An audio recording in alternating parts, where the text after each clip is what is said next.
iva be io le ohatran'le riany reky de lehilahy le ohatran'le tia manle haiko aloha Anapia zao raha milia.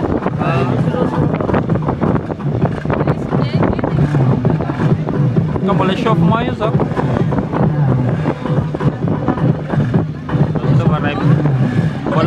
mbola le manao an'le meilleur temps le anaovana classement de zay vao tena mandeha le course Tsara iny am'zay zao.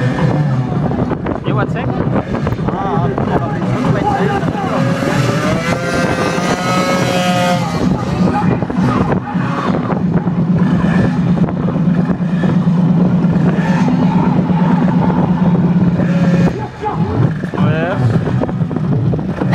$1 salah.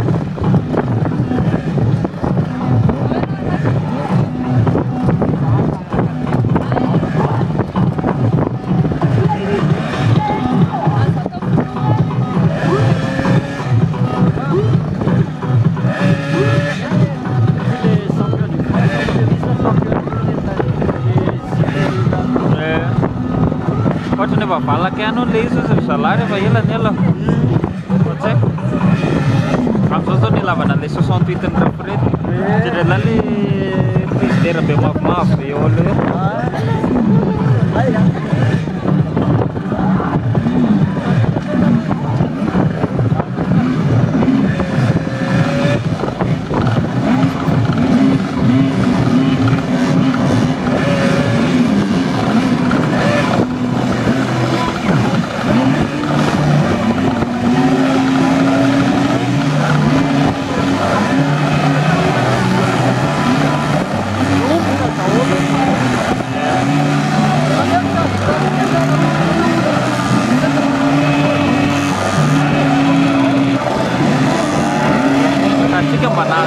nakaiky kosa teto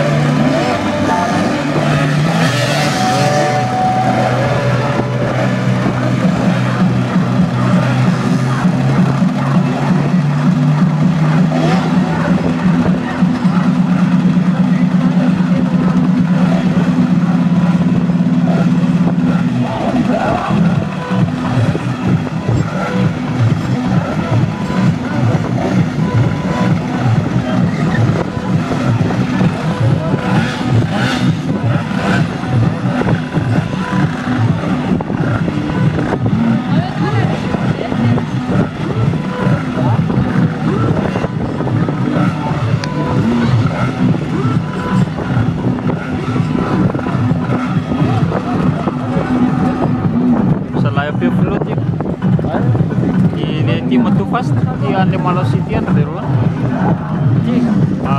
Cile ane di lemon usul masih makan nata jauh kan.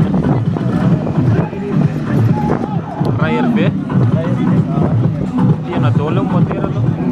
Kalau mantap nak